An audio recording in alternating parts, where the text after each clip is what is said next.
Eric is Hey, closely approaching taking my punching call. zone, so I gotta. All right, thank you for calling in. Yeah. Thanks, Jimmy. All right. Well, that was pretty. I had a good time. Of all the streams that I have done, this is definitely the most recent. I'll take it. And with that, I'll turn it back over to my Thanks, co-host, who is still my best friend, even though I ran a little bit long. Yeah.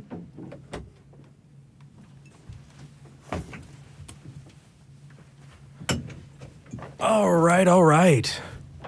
I am joined by Paula Gia. Let's hear it for Paula Gia. All right, dude, I'm glad you're here, man. Good to see you again. Good to see you, too. Yeah. This weekend has been a blast. It was a great time, yeah. And all I was going to say is, I'm from Canada's Texas. okay. And so to come here, it just feels like right at home. It's all great. Religious billboards and all? Oh, yeah. Well, that's where I live, too. I'm in Canada's Bible Belt, so I'm used to it, yeah. We're going to commiserate after this. I love That it. sounds good. But I do want to jump into a call. Did you have anyone in particular? Actually, I'm going to steal this. There's a Benjamin. Benjamin, In that's a Florida? good Bible name. Good, solid Bible name. Yeah. Right on. Hey, Benjamin, you're Hey, guys. live with Eric and Paula Gia. How's it going? Hey, really good. Thank you for taking my call. I really appreciate it. And Paul, welcome to the United States, man. Thanks so much. You sound familiar. Have you been on my show several times involuntarily? Have I been set up? Voluntarily, possibly. Who am I talking to? Who are we talking to? This is Ben Shetler. I used to co-host with Eric Hovind, and you do a lot of stuff with him. And so I think, I don't know that I've been on your show, but I know you kind of highlight Eric, which sometimes I'm standing in his shadow, so the light gets on me as well. Yeah, indeed. It's so exciting to talk to you finally.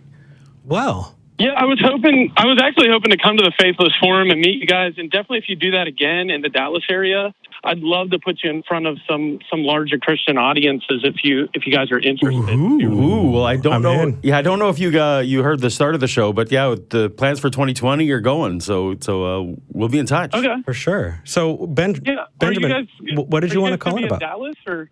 Oh, I'm sorry. No, that's okay. I just, because we're We'll cycling figure out through, I want to make figure out sure. our date later. For sure. No, absolutely. So I was told to bring my best evidence Do, please. for theism, and I'd like to say this. I'm happy to fixate on one.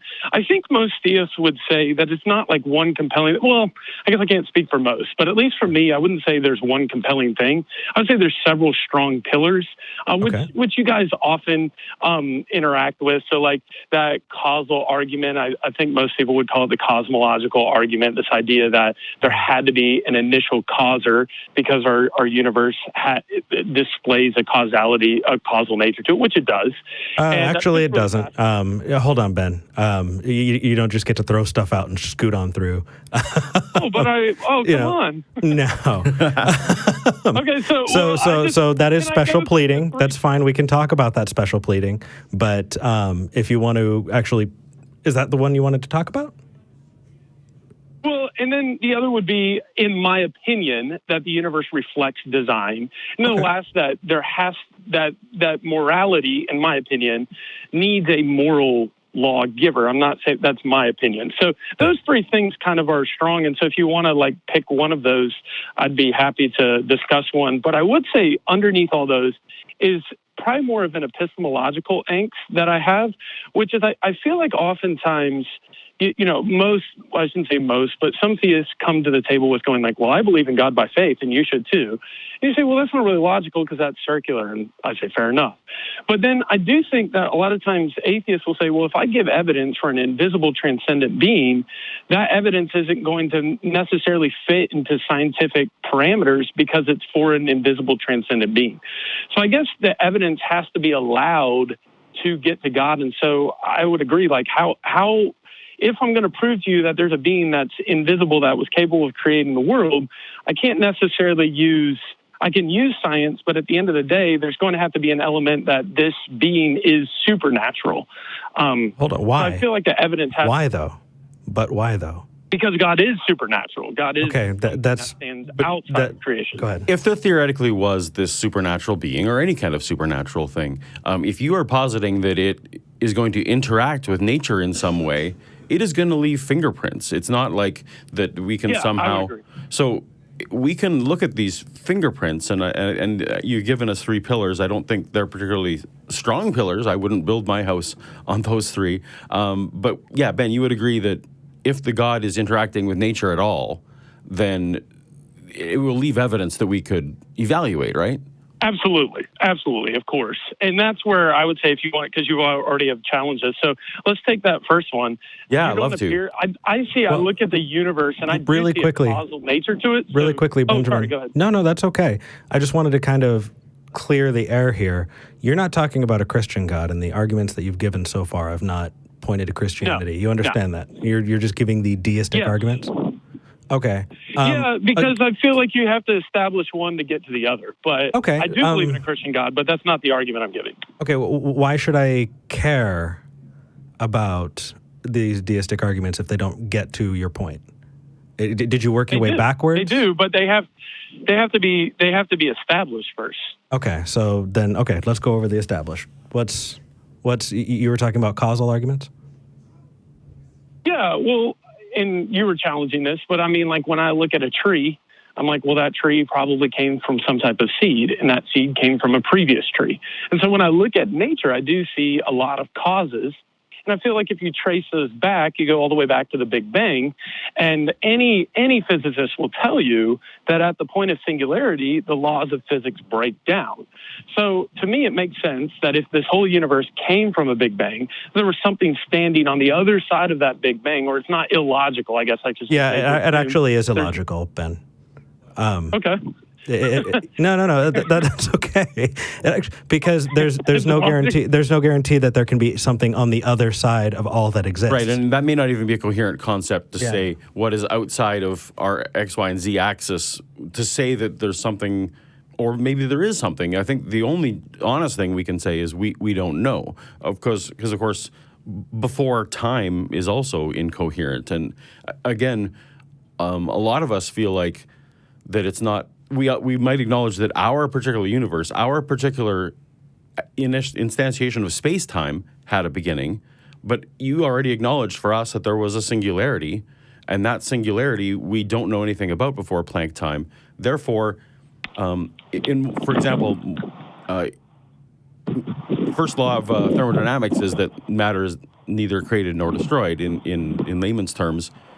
Therefore, energy could have, if something has to exist forever, why not energy? Because at least we know that energy exists, and we can imagine that perhaps there is a pool of energy that our particular instantiation of space-time came from, but that doesn't mean that that's all the energy that exists in the cosmos, and that's why we use the word cosmos to describe what's beyond our universe, and possibly there are other universes, or maybe we're the only one. But the real honest answer there is we don't know, not therefore God. And I would disagree. I would say that is illogical to just go, hey, when I look at all of this energy, to say that there is another energy source, but I refuse to call him God. No, not another energy source. It's the same pool. Yeah, who said another energy source? And why does it have a penis? You said I refuse to call him God? God in the Bible. Well, what? I mean, what do you use it for? Are you? Well, I'm just confused. It's like that kind of seems like some mockery that doesn't like further the conversation down the road. Is that a serious question of yours?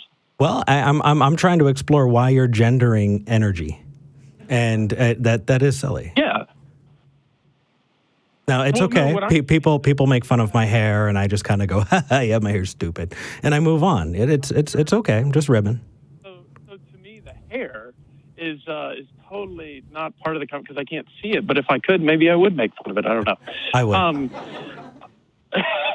Okay, fair enough. So, well, yeah. So what I'm saying is the argument is that there is energy that caused this formation of energy. It seems like that's the argument you're making. Well, I'm just saying that's one possibility. The honest answer that we generally would give is we don't know, but certainly one possible, if something has to be eternal, we know that energy exists, and we know that we can't create it and we can't destroy it. So why wouldn't energy be a more likely candidate for the thing that is eternal, if something has to be, and if that's even a coherent concept outside of space-time? Yeah, I don't even know if eternal is something that exists at all.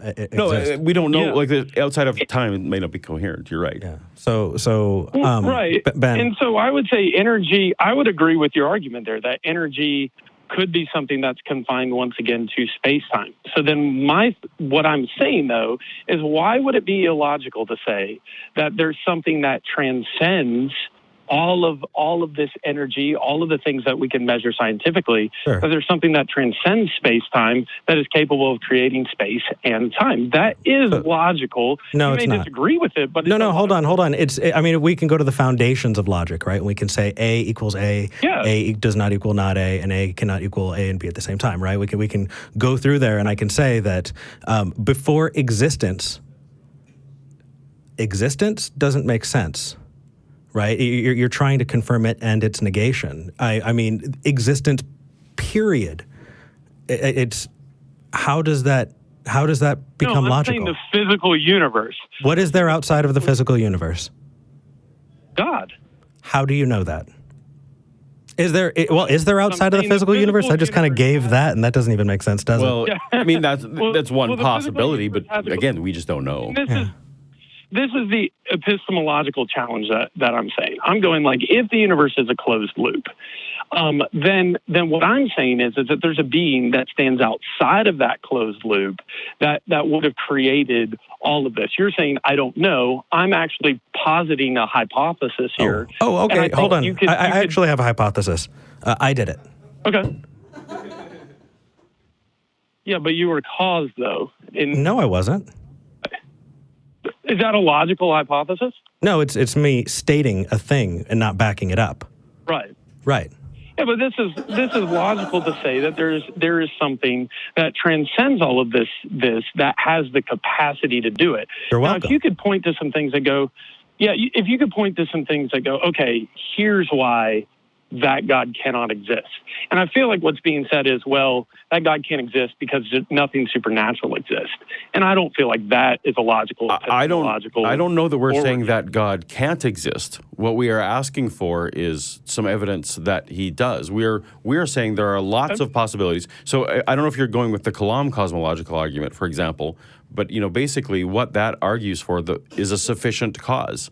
And I don't think that we would say that there wasn't a sufficient cause. That makes sense to us, that something sufficient kicked off what we currently have now, if in fact it was time. But what we don't get is how you're jumping from sufficient cause to divine being or being at all. Okay.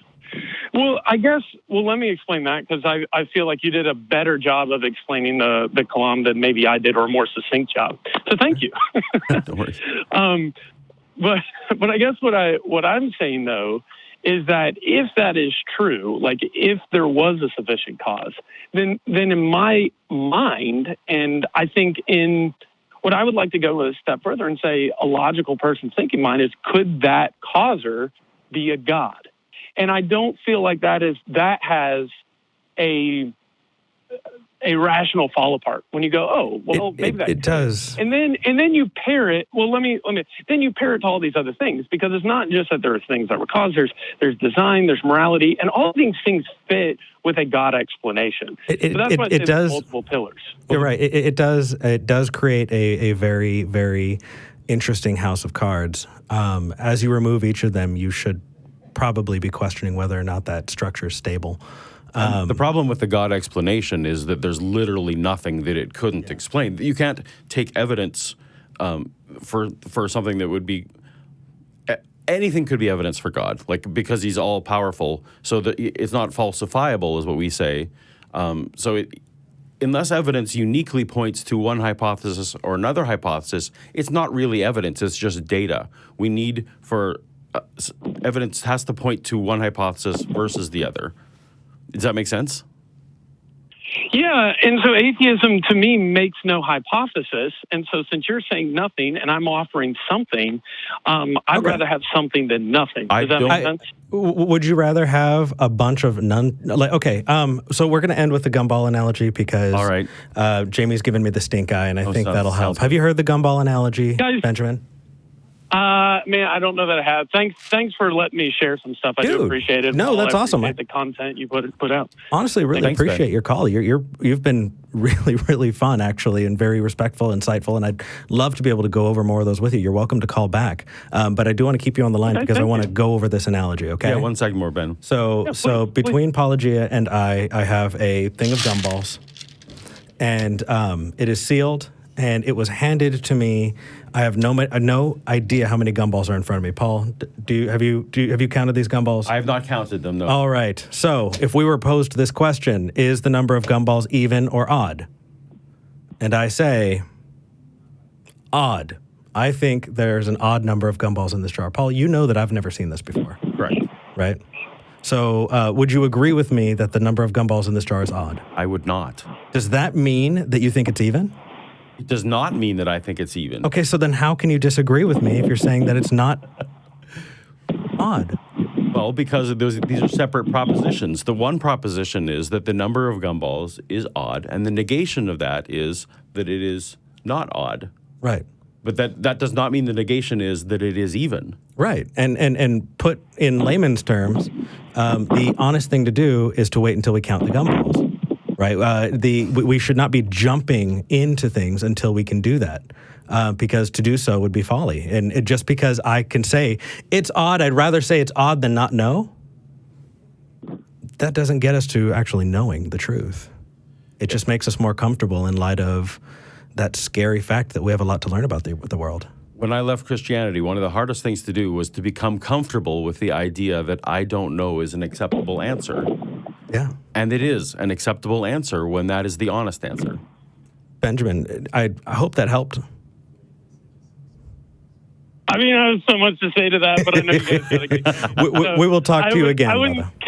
Can I say this? Not an accurate analogy to the way I would believe it, but I do agree that we have to admit when we don't know that we don't know. And I would agree with that.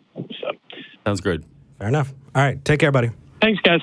All right, Paul, dude, this was fun. Pleasure. As Loved always, it. Eric. Love it. All right, we're going to pass off to Jamie. Jamie, all you, bud. Yup. And the hat is back. And I'd like to bring on a very special guest. You may know him if you've been watching the episode from the beginning, because this is Cosmic Alex Skeptic. Hey, what's up? How's it going? Yeah. Let me plug myself in here. Sweet. That's Ready for slang round from two? the 70s. Yeah.